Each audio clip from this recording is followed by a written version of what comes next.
एक गांव में दो भाई अपने अपने परिवार के साथ रहते थे। एक भाई अमीर था तो दूसरा गरीब। दिवाली आई, सारे गांव में खुशियां मनाई जा रही थी।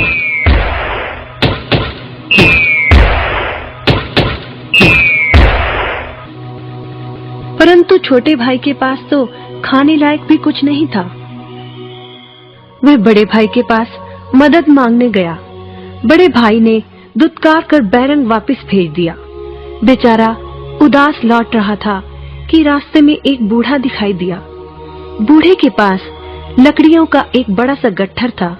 बूढ़े ने उससे पूछा, क्या बात है बेटे, बहुत उदास हो? दिवाली पर तो खुश होना चाहिए। काहे की दिवाली ताऊ, मेरे भाई ने भी मेरी मदद नहीं की। मेरा परिवार भूखों मर रहा है और मैं कुछ नहीं कर पा रहा। यदि तुम मेरी मदद करो, इन लकड़ियों के गट्ठर को मेरे घर पहुंचा दो, तो मैं तुम्हें जो दूंगा उससे तुम अमीर हो जाओगे। छोटा बूढ़े के पीछे चलता हुआ लकड़ियों के गट्ठर को उसके घर छोड़ आया। बूढ़े ने छोटे को एक मालपुआ दिया और बोला, जंगल में जाना, एक जगह अजीब तरह के 3 पेड़ तुम्हें दिखेंगे, जिसके पास एक चट्टान होगी। ध्यान से देखोगे तो चट्टान के कोने में तुम्हें एक गुफा का एक मुंह दिखेगा। गुफा में चले जाना, वहां 3 बौने रहते हैं। मालपुआ उन्हें बहुत पसंद है, वैसे किसी भी कीमत पर छोड़ेंगे नहीं। तुम उनसे धन नहीं मांगना, बल्कि कहना मुझे पत्थर की चक्की दे दो। छोटा भाई गुफा में जा पहुंचा। उसके हाथ में मालपुआ देखकर एक बौना बोला, ये मुझे दे दो, मैं तुम्हें इसके बदले में जो कहोगे दे दूंगा। छोटा बोला, मुझे बस अपनी पत्थर की चक्की दे दो। चक्की लेकर छोटा जैसे ही चलने लगा, बौना बोला, इसे मामूली चक्की ना समझना, इसे घुमाने पर तुम जो मांगोगे इसमें से निकलता रहेगा। इच्छा पूरी होने पर इस पर लाल रंग का कपड़ा डाल देना, सामान बनना बंद हो जाएगा। चक्की लेकर छोटा भाई घर पहुंचा। पत्नी और बच्चे भूखे थे। उसने कहा, यहाँ पर एक कपड़ा बिछाओ। कपड़ा बिछाकर चक्की उसके ऊपर एक किनारे रखकर छोटे ने चक्की चलाई और बोला, चक्की चक्की चावल निकाल।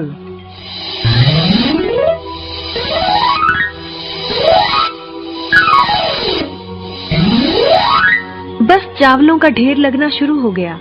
लाल कपड़े से चक्की को ढककर छोटे ने फिर कपड़ा हटाया और दोबारा चक्की चलाकर बोला, चक्की चक्की दाल निकाल।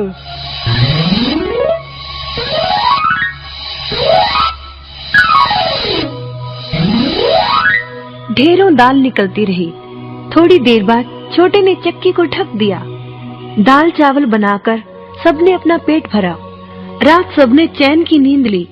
बचे हुए ढेरों चावल और दाल को लादकर छोटा अगले दिन बाजार में बेच आया। वापस आकर उसने फिर वही क्रम अपनाया और इस बार ढेरों गेहूं, चावल, भिन्न भिन्न दालें चक्की की मदद से निकाली और बेचकर ढेरों पैसे कमा आया। दिनों में ही वह अपने भाई से भी ज्यादा अमीर हो गया। चक्की की मदद से कभी घी, कभी तेल, कभी नमक, कभी मसाले, कभी बादाम, कपास, जो चाहे उसे प्राप्त होता रहता था। बड़ा भाई उसकी खुशहाली से जलने लगा। उसने सोचा, चंद दिनों पहले तो ये भूखों मर रहा था, अब इसके हाथ क्या लगा जो ये मुझसे भी ज्यादा धनी हो गया है। एक रात चुपचाप वह छोटे के घर में छुप गया। सारा भेद उसके आगे खुल गया। अगले दिन जब छोटा बाजार सामान बेचने गया था, तो बड़ा भाई छोटे के घर पहुंचा और उसके घर से चक्की चुरा कर ले आया और अपने परिवार को लेकर दूर कहीं टापू में जाकर बसने के इरादे से घर से चल पड़ा। समुद्र किनारे पहुंचकर उसने एक नाव खरीदी। सभी उसमें बैठ गए और नाव में बैठकर टापू की ओर चल दिए। उसकी पत्नी हैरान थी कि एक बेकार सी चक्की लेकर उसका पति सारा घर बाहर छोड़कर हम सबको लेकर कहाँ जा रहा है। बड़े भाई ने पत्नी की जिज्ञासा शांत करने के लिए चक्की को घुमाया और बोला, चक्की चक्की नमक निकाल।